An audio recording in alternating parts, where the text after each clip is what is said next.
Welcome to the Human Conversation podcast with Jules White, the real dragon slayer, author and entrepreneur sales coach. Tune in weekly for human conversation about business and sales.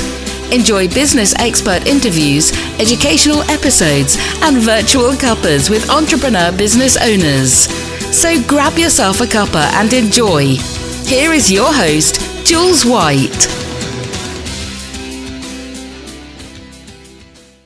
Welcome everybody to the Human Conversation. And oh boy, have we got a conversation tonight, because my guest is from across the water in the US of A, from Orlando, Florida. And this guy is called Dale Dupree. He is the leader of the Sales Rebellion.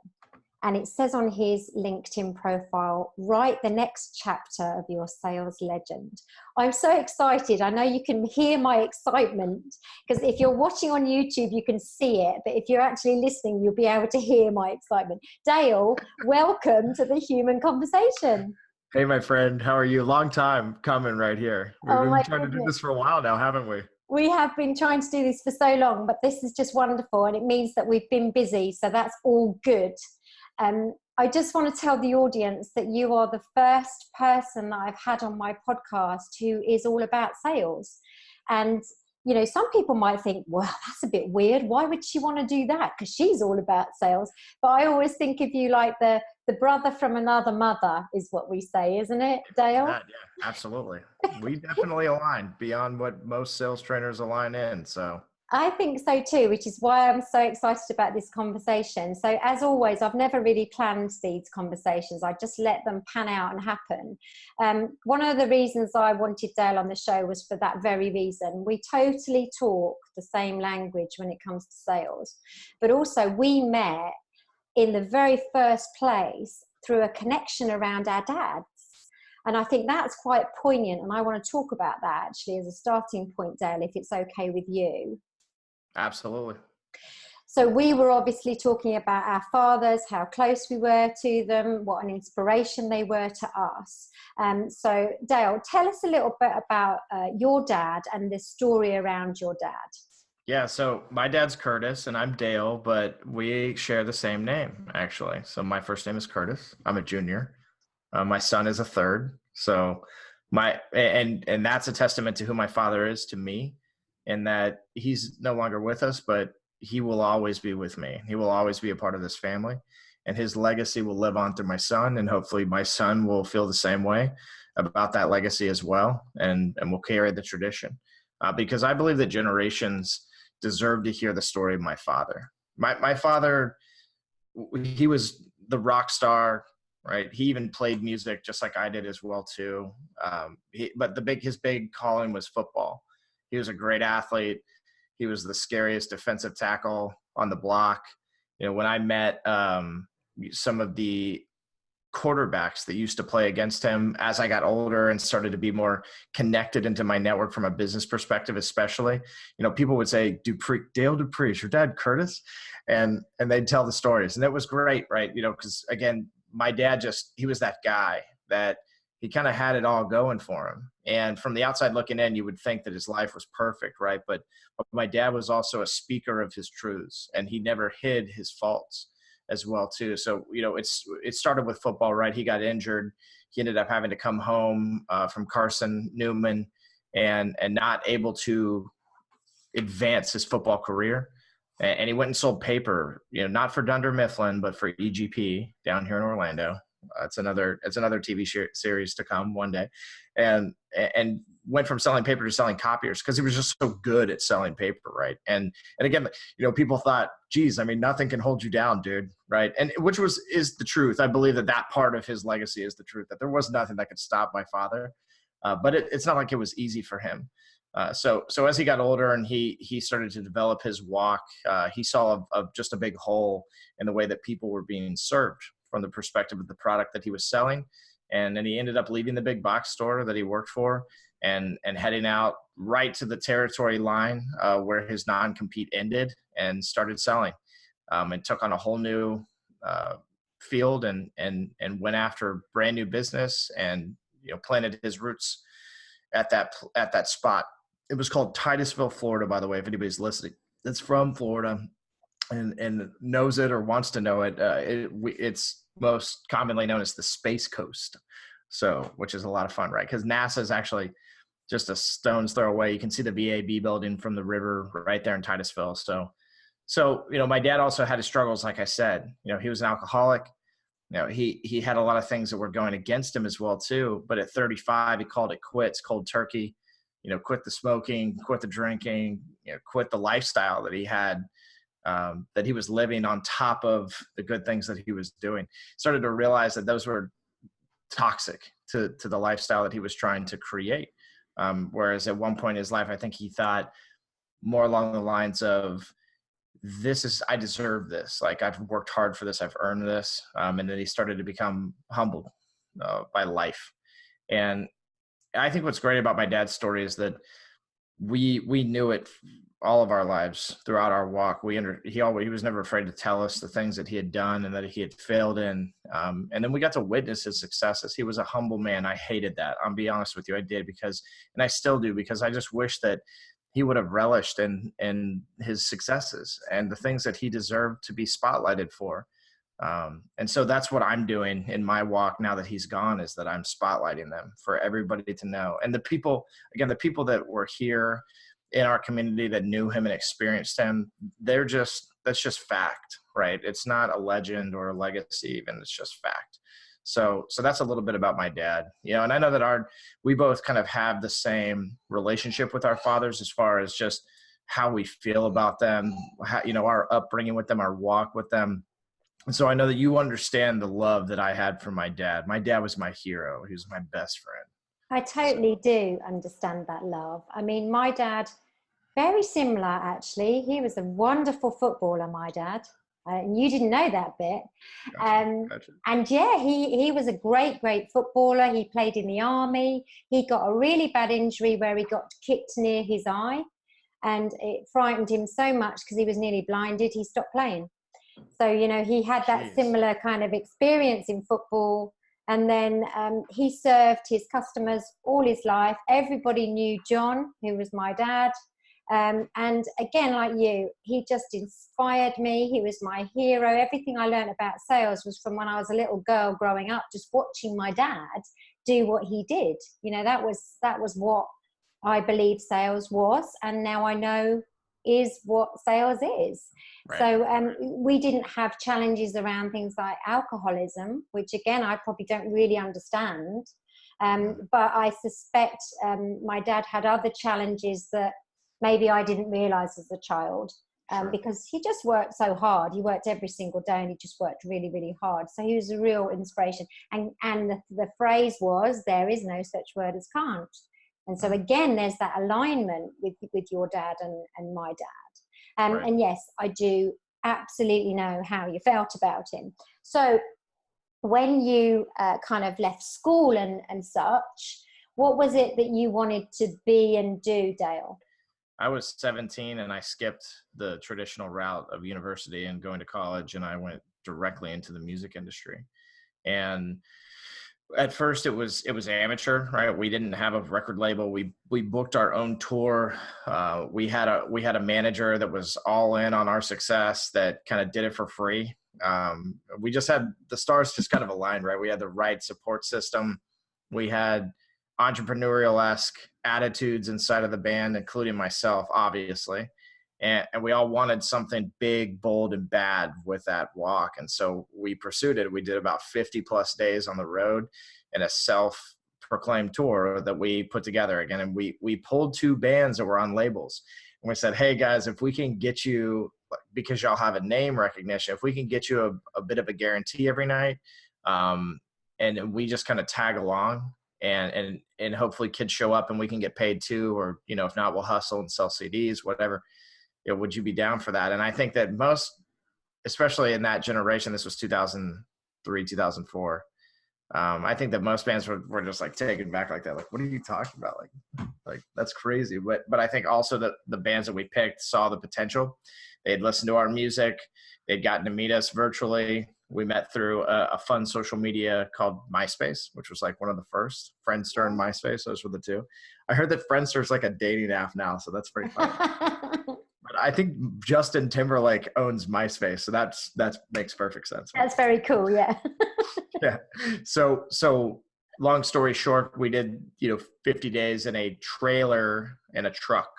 So a truck with a bed, right? So we had 3 people sitting inside the truck, and we had to put 3 of the other band members in the other band's vans. And we didn't tell them this until they got to Orlando to start the tour. It was terrible of us to do, but we bonded with them and became very good friends. Some of them I still to this day keep in touch with regularly, and then others occasionally, and some I've never heard from again, but which is a shame because I just love people. But we had a blast, right? It was a massive adventure for us, and we came home and we had a dozen record label deals sitting at the park bench, right, just waiting for us. And so we kind of built our success. We chose an awesome indie label, Brian Coble. He became a very, very, very good friend and a mentor to me in the music industry, even a business mentor as well too. He supported me. I mean, I haven't had support like that outside of my family at that point in my life. And so it was something that I'll always remember, and then molded me as well too. I've just been so blessed to have men like that in my life, and women like that as well too.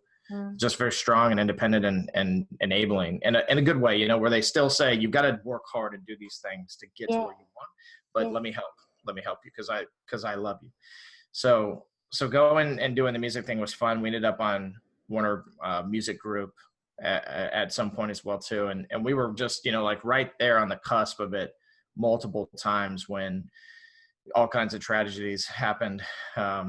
One that included my band members, one of my band members in particular at that. And then also my father getting a staph infection and getting extremely ill, and me deciding to stay home from tour and helping with the family business, which just basically snowballed into me working for my father. And once I started working for my dad, some people like to say that they got stuck, like I got stuck and I'm still here. Like, to me, it was the best thing that ever happened to me, regardless of how I looked at it at the time, because I'm sure there was a little bit of a selfishness in my mindset. I can look back to it even and say, like, I didn't necessarily want it fully, but I was interested in trying. Yeah, but it was the best thing that ever happened to me. I think it's really interesting when you look back. I mean, I always say, only ever look back to see how far you've come is one of my little things I say. But it is interesting when you look back, because something that happens at a point in time, which actually can feel quite terrible, can then also lead to you taking a different path or different opportunities. So it is quite interesting, isn't it, how life kind of takes us on that journey, really. Absolutely. Absolutely. So you're working in Dad's business. Yes. What happens next? So I spent 4 years with Dad, and that was full time, because I did actually come home and sold copy machines occasionally when I was touring, and, just like that side hustle kind of mentality. My dad challenged me on that too, hey, why don't you come sell some copiers over the summer while you're home? But so I had this bigger picture perspective with that said, that life was fragile and it was very short lived in some cases. And that a lot of times it was that question of why is this the way it is? And so there was always something pushing me from that spiritual perspective of how do we look at this differently, and how do we accept these things, and also how do we come to terms with them for ourselves, because who we are, especially as human beings, inherently is that we're curious creatures, right? Yes.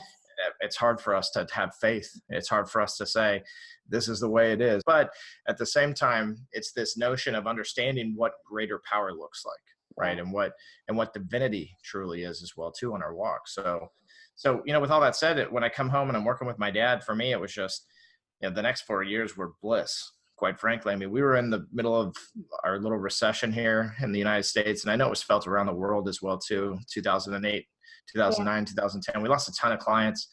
I came home to that. There was times when we were eating gas station hot dogs for dinner, because we could only use that card, the Shell or the mobile card, because it was all the credit limit that we had, right?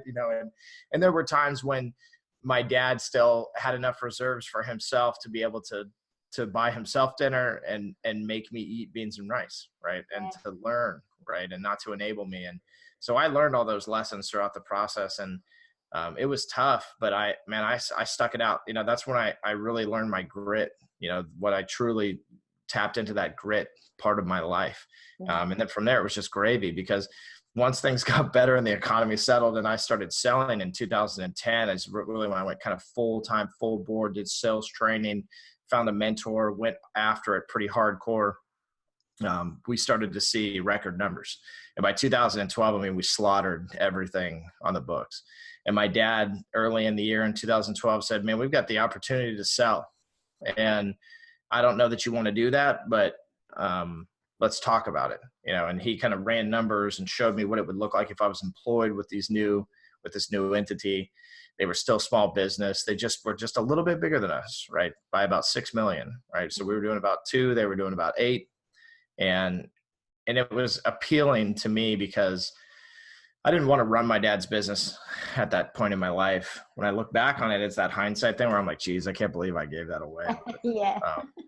But at the same time, it's destiny. It's more than fate. It's destiny. It's just the path that it's led me to. Yeah. And so I kind of look back on that time as, another blessing where I got to watch my father negotiate his exit, and so I know what that looks like now. That's really good, isn't it? Get to that point in my life, and with this company, not that the Sales Rebellion would ever sell to somebody, but if the kids aren't ready to take it over, between me and my partners, it's got to go somewhere, right? So it can't just die. You just never know, do you? And then having seen that, you've got that under your belt in order to use if you need to, haven't you? Right.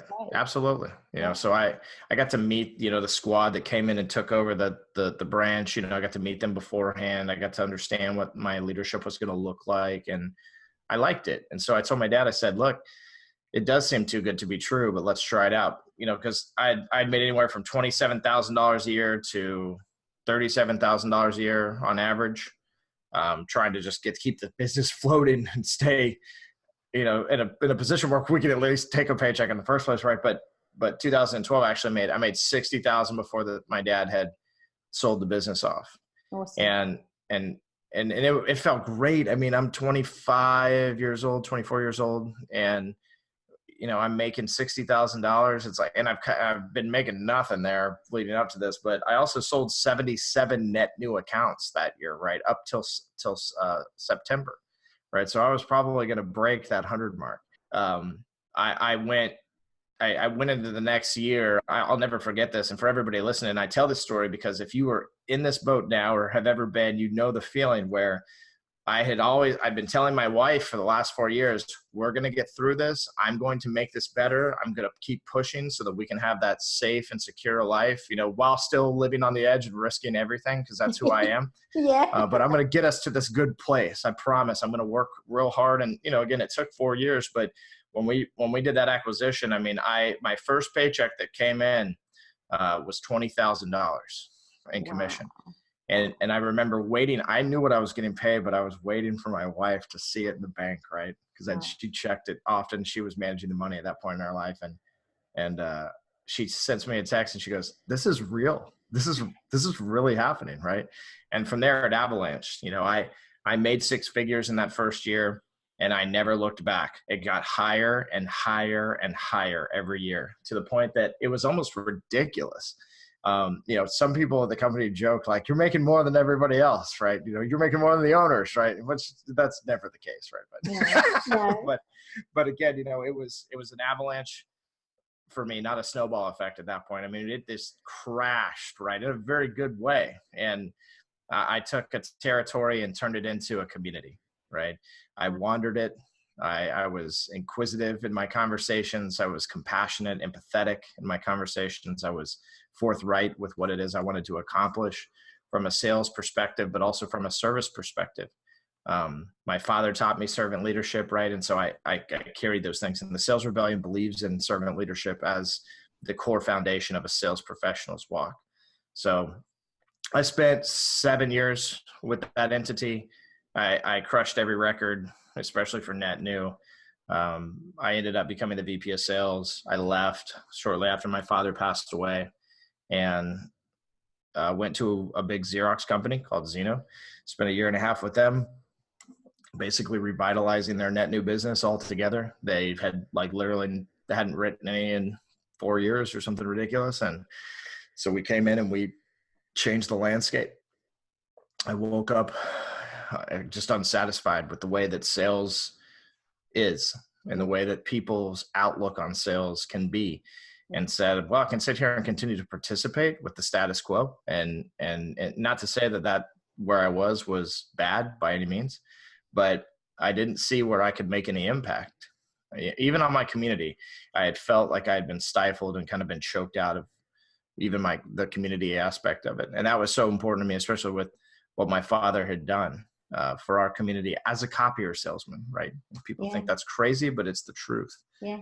And so I quit. I quit cold turkey. I had no plans really, just that I knew I wanted to start my own business and possibly do something in the sales training realm. And 3 months later, I launched the Sales Rebellion, and here we are. I'm 6 months into that at this point, just about. It's really exciting to hear how you talk, and how much of a risk taker you are, because we are so the same. We are so similar. I can't even tell you. When I started this business, which was 2 years ago now, I knew that I would probably have to do something in sales. It was what I knew. It was what I was passionate about.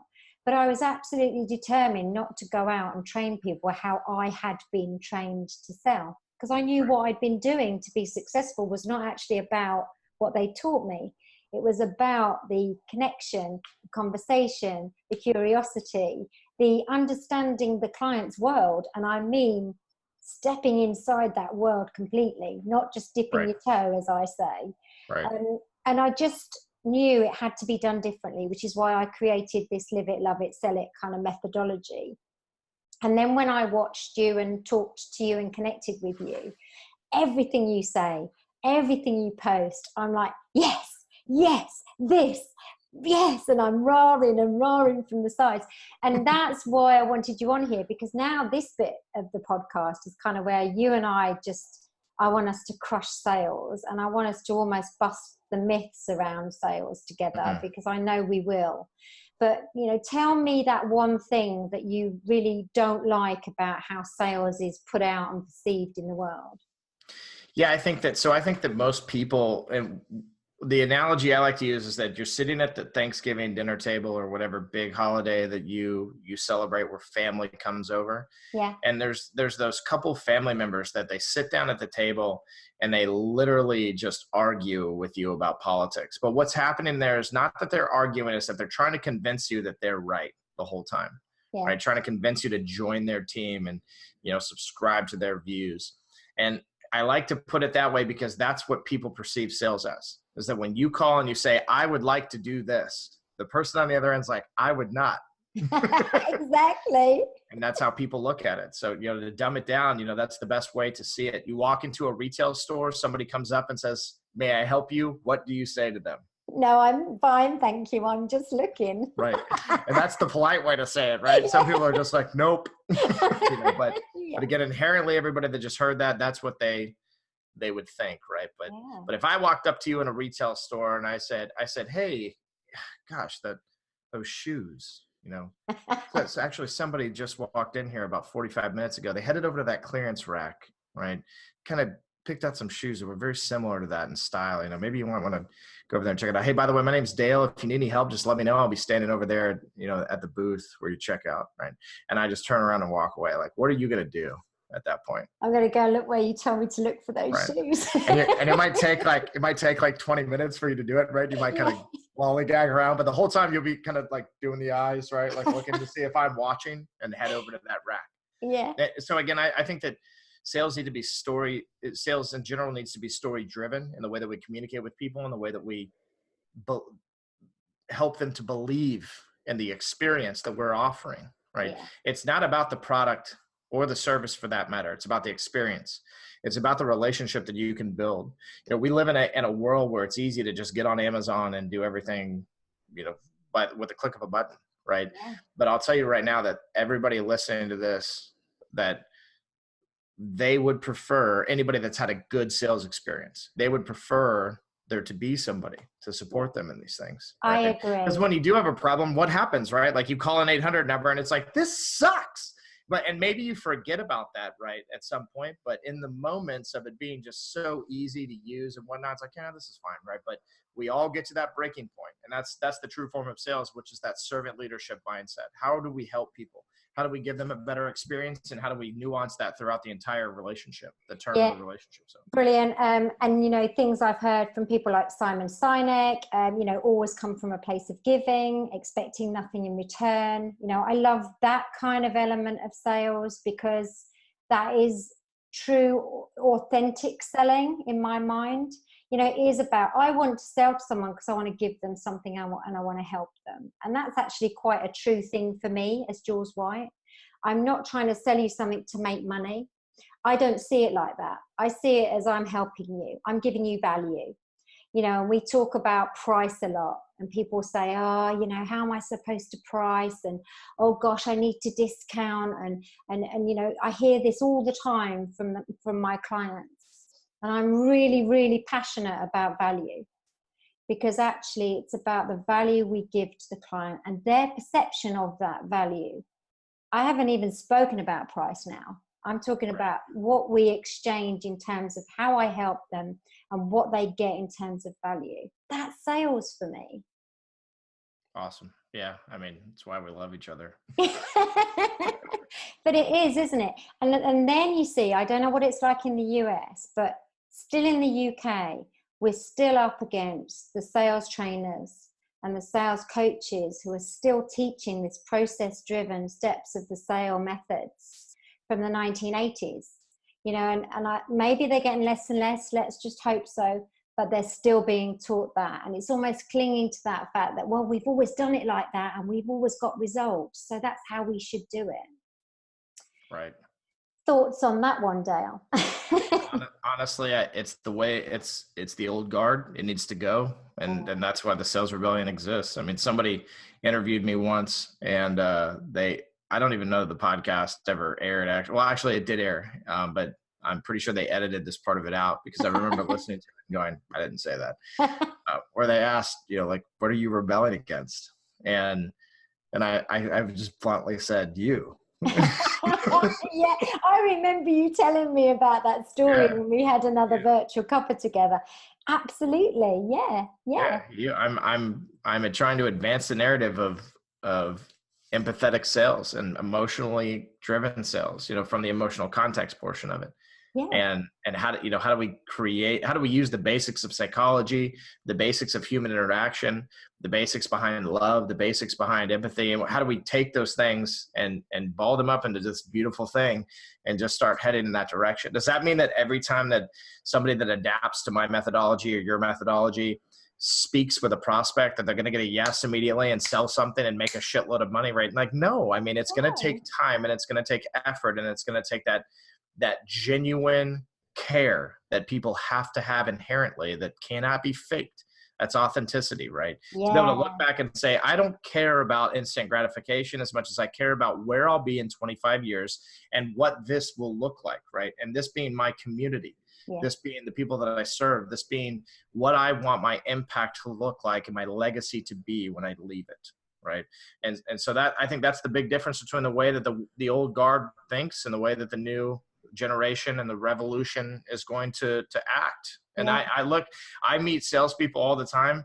For everybody listening, thinking, am I the only one that thinks like Dale? There are thousands of us, right? And I've talked to them. It's overwhelming, actually, how many there are. And for me to think about it, which is great. I mean, that's what we want, though, right? So it's more or less about continuing the narrative and helping people to understand, especially those of us that aren't just thinking it, we've done it in our walk. To be able to enable the people that also want to do what we did in their own authentic way. That's why we exist, right? We're not sales trainers, we're people trainers, right? Love it. I love that so much. And it is about that. And I talk about having a client for life, and this is the point. This client may only buy from you once because actually they only need to, but guess what? They're always going to tell everyone else about you. you know, Right. and that's because you have connected emotionally, you have cared, you have come from a place of giving. And it's the knock-on effect, the ripple effect of what you and I believe sales is, that's the most powerful thing, I think. You know, like you say, creating that community so that actually these are clients for life. I love Right. that. I love that. Absolutely. And it's totally possible. But you see, I also believe that it has to take slightly more patience, because you have to nurture and you Yes. have to keep that consistency and authenticity. And I've come from a corporate environment, Dale, where it was all about the figures, the targets, the number of calls you made each day, and the urgency of getting the revenue in, which just completely denied everything else about what sales is truly about. Right. Right. Yeah. The corporate life is not easy. It's hard, isn't it? But how much would you like to be now looking at changing that corporate mindset? Because I know I would. I mean, the big corporates, I want to go in and churn them up and say, look, stop focusing on revenue. Let's look at this people journey. Yeah. Right. I agree with you. It's not going to happen for everybody, but I think there are a lot of corporations out there that are doing it somewhat right. I mean, even if they just care about their people more, like in the States, if you offer a 6-month maternity leave, I love you. I think that you're doing the right thing, because if I would have had 6 months with my son, my company made me come back the following week. Wow. That's real life. And I have no problem saying that. I don't care who hears it, because that's the wrong way to look at it. Yeah. There was zero help, zero support, right? And it was basically, I got a call and said, so when are you coming back again? Like, you're not going to be gone too long, right? We kind of need you next Monday, right? Yeah. And what is a guy like me going to say? I'm a compassionate person.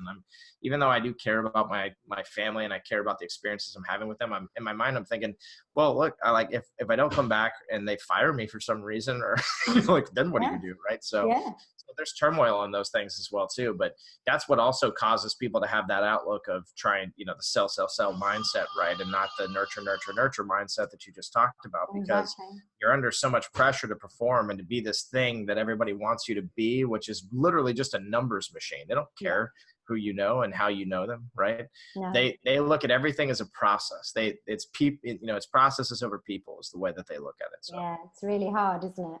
And I always say that I'd like to untrain anyone who's ever been trained how to sell. That's my other thing I talk about, Dale.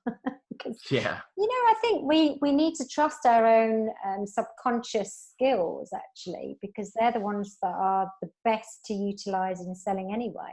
I always say life skills are sales skills. I just want to talk about the sales rebellion, because I want the listeners to know just a little bit more about what that is. What is it that you do? How does it work?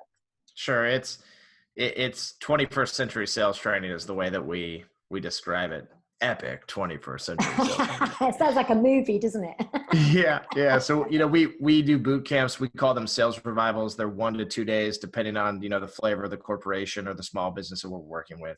We do ongoing training, so retention, 6 months to 12-month contracts, monthly models, right? Where you get coaching calls, you get curriculum, you even get some on-site visits inside of those as well too. Just depending on how you set it up. We're super flexible. Like, we believe in people and the process of building better people. Again, like we said a little bit earlier. And because of that, like we don't want to be just on a Zoom call all the time. We want to be able to shake your hand and give you a hug and hear the problems. We want to be able to feel the problems. We want to be a part of the problem so that we can also help with the solution. We believe in pattern interrupt marketing. We believe in pipelines that are alive instead of old and rusted and leaking. We have a different mindset. The sales wanderer theory is one that's popular inside of the sales rebellion that I love to talk about. We have a no theory, which is knowledge, needs, observation, and wisdom, all inside of our system, all part of the prospecting game. The whole concept of how do we negotiate with somebody. I cannot stand that word in the first place. Most people negotiate, right? Most people negotiate by arguing, right? And that's one thing that we don't talk about enough. We think that, no, it's a move, or no, it's just a game. There are much better ways around those parts of the conversation. And there's ways to be proactive about getting there in the first place, instead of, kind of sitting and putting it in the corner and trying to keep it over there as long as possible, and then crossing your fingers that it doesn't come up, right? It's this mindset of taking on, the elephant in the room and tackling the harder subjects. That's what the Sales Rebellion is all about. So, we do virtual coaching as well too. We do 1-day seminars virtually. There's costs that are greater than others, right? Just like any other business. Sure. But what we really look at and how we really run this company is that we're service first, and we're people first, and we're community first, right? So I like the whole concept of, people, culture, and community, the PCC concept. And so that's what we're building here. We're building a movement. We, like in Orlando tonight, I don't know when this podcast is going to air, but tonight we have our first Rebellion rally where, it's $10 to get in. My food truck that I own, by the way, the Bearded Chef is the name of that food truck, if you want to check it out. At the Bearded Chef Eats on Instagram. Anyway, but so we're catering the event. We're bringing salespeople, entrepreneurs, business owners, marketing folks, anybody that wants to push back against the status quo is welcome. We're giving people information on how others have built their businesses, both millennials and seasoned veterans, closer to the Gen X group. And again, just trying to enable the community. That's what we're here to do. And I look to take this worldwide, and not just as Dale, but as the Rebellion. The Rebellion is everyone listening that this message resonates with. I believe in you if you're listening as well too, and keep rebelling.